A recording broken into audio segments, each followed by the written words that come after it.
Hi friends, ఎలా ఉన్నారు అందరూ? Welcome to my channel.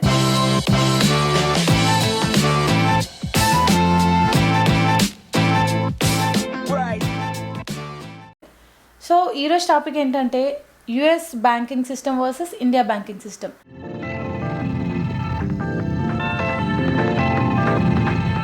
యాక్చువల్గా నేను యుఎస్ వచ్చిన కొత్తలో యుఎస్ వచ్చి వెకేషన్కి వెళ్ళినప్పుడు చాలామంది ఈ బ్యాంకింగ్ సిస్టమ్ గురించి చాలా క్వశ్చన్స్ అడిగేవాళ్ళు అనమాట. యుఎస్కి ఇక్కడికి ఏంటి డిఫరెన్స్, అక్కడ బ్యాంక్ అకౌంట్ ఓపెన్ చేయాలంటే ఏంటి, లోన్స్ ఎలా ఉంటాయి, బెనిఫిట్స్, అడ్వాంటేజెస్, ఇట్లా చాలా క్వశ్చన్స్ అడిగేవాళ్ళు. సో వాళ్ళందరి కోసం ఈ వీడియో. అండ్ మీకు కనుక ఈ వీడియో నచ్చినట్టయితే డెఫినెట్గా లైక్ చేయండి. And before we get into the video, మీరు నా ఛానల్కి ఫస్ట్ టైం వస్తున్నట్టయితే ప్లీజ్ డూ సబ్స్క్రైబ్. ఇప్పుడు మనము ఇందులో ఏంటంటే బ్యాంక్స్లో చాలా టైప్స్ ఉంటాయి కదా, ఇండస్ట్రియల్ బ్యాంకింగ్, కమర్షియల్ బ్యాంకింగ్ అని ఇలా ఉంటాయి కదా. So industrial banking, commercial banking అంటే ఏంటంటే వాళ్ళు బిజినెసెస్కి, ఇండస్ట్రీస్కి లోన్ ఇస్తుంటారు. సో మనం ఈరోజు టాపిక్లో అవి డిస్కస్ చేయట్లేదు, ఓన్లీ కన్జ్యూమర్ బ్యాంకింగ్ గురించి డిస్కస్ చేస్తాము. సో ఇదేంటంటే ఎండ్ యూజర్స్ కోసం అనమాట. అంటే లైక్ మనలాగా జనరల్ పబ్లిక్ ఉంటారు కదా, వాళ్ళకి కన్జ్యూమర్ బ్యాంకింగ్ అని అంటారు. ఇందులో ఈ ఏంటి టైప్స్ ఆఫ్ అకౌంట్స్, ఇంకా ఇంట్రెస్ట్ రేట్స్, అడ్వాంటేజెస్, ఇలాంటివన్నీ ఈరోజు వీడియోలో డిస్కస్ చేద్దాం. ఇవి నేను కంపేర్ చేయడం కోసం కొన్ని పారామీటర్స్ తీసుకొని చెప్తూ ఉంటాను మీకు, యుఎస్కి ఇండియాకి ఏంటి డిఫరెన్స్ అని చెప్పి. So let's get into the video. First వచ్చేసి టైప్స్ ఆఫ్ అకౌంట్స్. సో ఇక్కడ ఫస్ట్ చెక్ ఇన్ అకౌంట్ అని ఉంటుంది, first type. So checking account అంటే నథింగ్ బట్ ఇండియాలో శాలరీ అకౌంట్ అంటారు కదా, అది. And next savings account, and next money market account, and certificate of deposit. ఇదేంటంటే very similar to fixed deposit అండి. ఇండియాలో మనము ఫిక్స్డ్ డిపాజిట్ అంటాం కదా, అది. అండ్ లాస్ట్ వన్ వచ్చేసి బ్రోకరేజ్ అకౌంట్. ఇదేంటంటే దీన్ని స్టాక్స్ కొనడానికి, దానికి అది యూజ్ చేస్తుంటారు. అండ్ మనం ఫస్ట్ టైప్ డిస్కస్ చేద్దాము. సో ఫస్ట్ వచ్చేసి చెక్ ఇన్ అకౌంట్. దీని పర్పస్ ఏంటంటే మనము day to day withdrawals, deposits అవన్నీ చేస్తుంటాం కదా, దానికోసం యూజ్ చేస్తాము. అండ్ ఇందులో ఏంటంటే transaction limit, number of transaction limit అంటూ ఏమీ ఉండదు, ఎన్నిసార్లు అయినా చేసుకోవచ్చు. ఒక డెబిట్ కార్డ్ ఇస్తారు, మనం దాన్ని ఏటీఎమ్స్లో అక్కడ యూజ్ చేసుకొని కూడా విత్డ్రా చేసుకోవచ్చు, ఆర్ చెక్స్ లేదా ఇన్ పర్సన్ వెళ్ళైనా చేసుకోవచ్చు. అండ్ ఇంకొకటి ఏంటంటే దీనికి శాలరీకి పెట్టుకుంటారనమాట. అంటే శాలరీ చెక్ ఇన్ అకౌంట్లో వచ్చేలాగా పెట్టుకుంటారు ఇక్కడ యూఎస్లో. చెప్పాను కదా ఆల్రెడీ, ఇది very similar to salary account ఇండియాలో అని చెప్పి, అది. సో నెక్స్ట్ అకౌంట్స్ ఓపెన్ చేయాలంటే ఏంటంటే మనకి ఇండియాలో అయితే ఈ చెక్ ఇన్ అకౌంట్ అనేది కంపెనీస్ వాళ్ళే ఓపెన్ చేస్తారు కదా, శాలరీ అకౌంట్ అలా ఉంటుంది. బట్ ఇక్కడ యూఎస్లో మనం పర్సనల్గా కూడా ఓపెన్ చేసుకోవచ్చు ఈ అకౌంట్. అండ్ ఇంకొకటి ఏంటంటే యుఎస్లో అకౌంట్ ఓపెన్ చేస్తే మనకి కొన్ని డీల్స్, ఆఫర్స్ అలా ఇస్తుంటారనమాట. సో అవి ఏంటంటే మనం కనుక అకౌంట్ ఓపెన్ చేస్తే మోస్ట్లీ అయితే $200 to $400 రిటర్న్ ఇస్తారు. సో రిటర్న్ ఇవ్వడం అంటే జస్ట్ ఓపెన్ చేస్తేనే రిటర్న్ ఇవ్వడం అని కాదు, అట్లీస్ట్ ఒక 3 to 4 months మినిమమ్ అమౌంట్ ఇంత అనేది అకౌంట్లో పడుతూ ఉండాలన్నమాట, అప్పుడు ఇస్తారు. బట్ ఇండియాలో అయితే మనకి ఇలాంటి ఆఫర్స్ కానీ కూపన్స్ అలా ఏమీ ఉండదు, నో బోనస్ అనమాట ఇండియాలో. అదొకటి ఇక్కడ అడ్వాంటేజ్ అకౌంట్ ఓపెన్ చేస్తే. So next interest rates. ఇక్కడ అయితే మోస్ట్ ఆఫ్ ద బ్యాంక్స్, అంటే పెద్ద బ్యాంక్స్ ఉంటాయి కదా, అవైతే 0% అండి. మేబీ కొంతమంది చిన్న చిన్న బ్యాంక్స్ వాళ్ళు కస్టమర్స్ని అట్రాక్ట్ చేసుకోవడానికి లైక్ ఇస్తే ఒక 0.1% అలా ఇస్తారేమో, అంతే తప్ప 0% అనే అనుకోవచ్చు. ఇండియాలో కూడా అంతే అండి, చెక్ ఇన్ అకౌంట్కి 0% కదా. సో నెక్స్ట్ వచ్చేసి minimum balance and monthly fee గురించి మాట్లాడదాం. సో ఇక్కడ యూఎస్లో ఏంటంటే ఎవ్రీ మంత్ శాలరీ పడుతుంటుంది కాబట్టి మోస్ట్లీ నో ఫీ అనే ఉంటుంది. కానీ మనకి అప్పుడప్పుడు ఫైన్ పడుతుంది అంటారు. అదేంటంటే మనము ఆ ఫైన్ కూడా వేవ్ చేయాలంటే వీళ్ళ రూల్స్ ఏంటంటే అట్లీస్ట్ మినిమం ఒక $500 మంత్లీ దానిలో డిపాజిట్ అయితే సరిపోతుంది, ఆర్ లేదా ఒక అరౌండ్ ఒక $1,500 అయినా మనము దానిలో మెయింటైన్ చేస్తూ ఉండాలి డబ్బులు.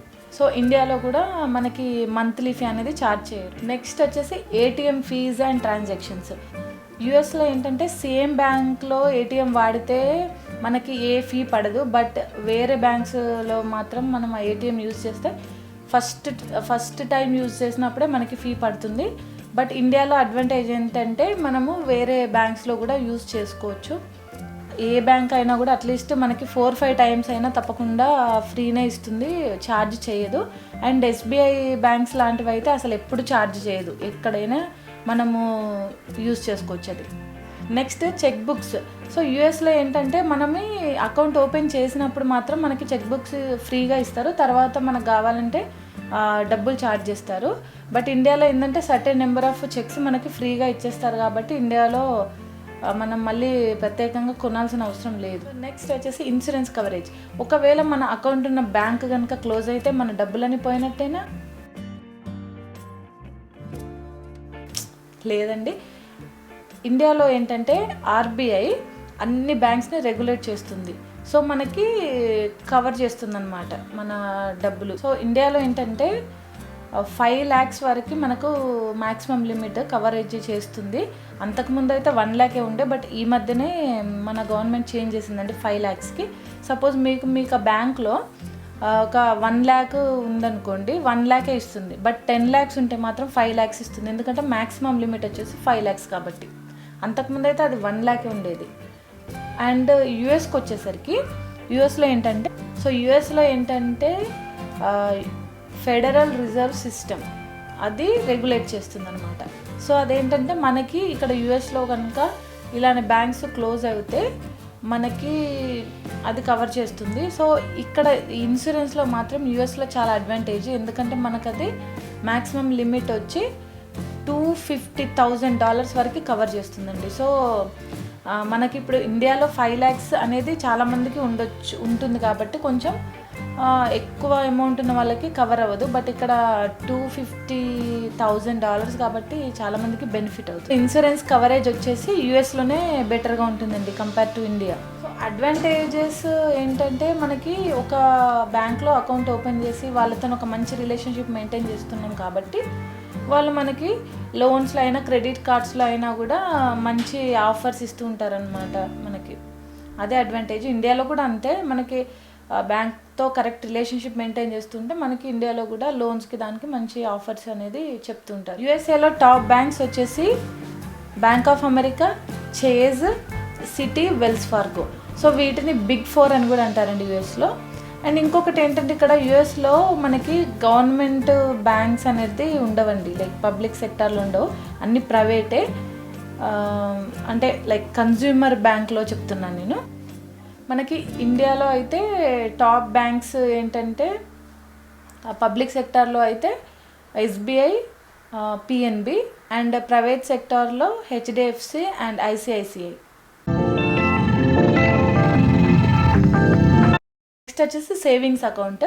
సో దీని పర్పస్ ఏంటంటే మనీని సేవ్ చేసుకుంటాము అండ్ ఇంట్రెస్ట్ ఎర్న్ చేస్తూ ఉంటాం అనమాట. అండ్ ఇందులో ఏంటంటే limit number of transactions per month అని ఉంటుంది, అక్కడి వరకు ఫ్రీగా ఇస్తారు. అండ్ ఆ లిమిట్ని కనుక క్రాస్ చేస్తే మాత్రం ఛార్జ్ చేస్తుంటారు అనమాట. అండ్ ఇంట్రెస్ట్ రేట్స్ వచ్చేసి ఈ సేవింగ్స్ అకౌంట్స్కి యూఎస్లో అయితే తక్కువ ఉంటుందండి, 0.01% to 2% ఉంటుంది. ఇండియాలో అయితే 3 to 4% ఉంటుంది. సో సేవింగ్స్కి అయితే ఇండియానే బెటర్ అండి, సేవింగ్స్ చేసుకోవాలనుకుంటే మనం. అండ్ అకౌంట్ ఓపెన్ చేయడం. సో అకౌంట్ ఓపెనింగ్ గురించి మాట్లాడదాం. సో యూఎస్లో అయితే మనకి ఈ సేవింగ్స్ అకౌంట్ ఓపెన్ చేస్తే దీనిలో కూడా మనకి కూపన్స్, బోనస్ అనేది ఇస్తారండి. లైక్ అరౌండ్ $300 అలా ఇస్తారు. బట్ దానికి ఒక రూల్ ఉంటుంది, ఏంటంటే మనం ఒక అరౌండ్ $15,000 మనము వాళ్ళ అకౌంట్లో పెట్టి ఒక 3 to 6 months మనం దాన్ని తీయకుండా ఉంచాలి. అప్పుడు మనకి వాళ్ళు $300 ఇస్తారనమాట ఓపెన్ చేసినందుకు. అండ్ ఇండియాలో అయితే ఇలాంటి బోనస్లో ఆఫర్స్ అయితే ఏమీ ఉండవు అకౌంట్ ఓపెన్ చేసినందుకు. And minimum balance, monthly fee గురించి మాట్లాడదాం ఈ సేవింగ్స్ అకౌంట్లో. సో ఇండియాలో అయితే మనకి ఏంటంటే ఒక 0 to 10,000 రూపీస్ అలా ఉంటుంది అంతే మినిమం బ్యాలెన్స్. బట్ యూఎస్లో అయితే తప్పకుండా $300 to $500 మనం దానిలో ఉంచాలి, లేదంటే మంత్లీ ఫీ పడుతుందన్నమాట. సో నెక్స్ట్ చెక్స్కి వచ్చేసరికి సేమ్ లైక్ మన చెక్ ఇన్ అకౌంట్ లాగానే వాళ్ళు ఓపెన్ చేసినప్పుడు మాత్రమే మనకు ఒకటి ఫ్రీ ఇస్తారు, తర్వాత కొన్ని ఇస్తారు ఫ్రీగా, తర్వాత అన్నిటికీ మనకి ఛార్జ్ చేస్తారు. బట్ ఇండియాలో మాత్రము మనకి సర్టెన్ నెంబర్ ఆఫ్ చెక్స్ ఫ్రీగా ఇస్తారండి. ఇన్సూరెన్స్ కవరేజ్ ఇందాక డిస్కస్ చేసినట్టండి. కాకపోతే ఏంటంటే మనకి ఒకే బ్యాంక్లో కనుక సేవింగ్స్ అకౌంట్, చెక్ఇన్ అకౌంట్ ఉంటే ఆ టోటల్ కలిపి మనకి ఇండియాలో అయితేనేమో 5 lakhs మ్యాక్స్ లిమిట్ కవర్ చేస్తారు. ఇక్కడ యూఎస్లో అయితే as I told you $250,000 cover చేస్తారు. మనకి ఇంట్రెస్ట్ ఎర్న్ చేసుకోవడానికి అండి. అండ్ మనం కొంచెం కావాలి అనుకుంటే ఒక లిమిట్గా యూజ్ చేసుకుంటూ కూడా ఇంట్రెస్ట్ ఎర్న్ చేసుకోవచ్చు. ఈ సేవింగ్స్ అకౌంట్ అయితే మాత్రము ఇక్కడ యూఎస్తో కంపేర్ చేస్తే ఇండియాలోనే చాలా బెటర్ అండి. ఎందుకంటే ఇక్కడ ఇంట్రెస్ట్ రేట్స్ చాలా చాలా తక్కువ ఉంటాయి కాబట్టి సేవింగ్స్ చేసుకోవాలనుకుంటే చాలామంది ఏం చేస్తారు, ఇండియాకి పంపించి అక్కడ సేవింగ్స్ చేసుకుంటూ ఉంటారు. Next certificate of deposit discuss చేద్దాము. That is very similar to fixed deposit in India అని చెప్పాను కదా. ఇందులో ఏంటంటే యూఎస్లో అయితే జస్ట్ 1 to 2% ఇంట్రెస్ట్ ఇస్తారు ఫిక్స్డ్ డిపాజిట్కి. బట్ ఇండియాలో అయితే 5 to 6% ఇస్తారు. ఇందులో కూడా ఇండియాలోనే చేసుకోవడం చాలా బెటర్, ఎందుకంటే ఇక్కడ చాలా తక్కువ ఇంట్రెస్ట్ రేట్స్ కాబట్టి.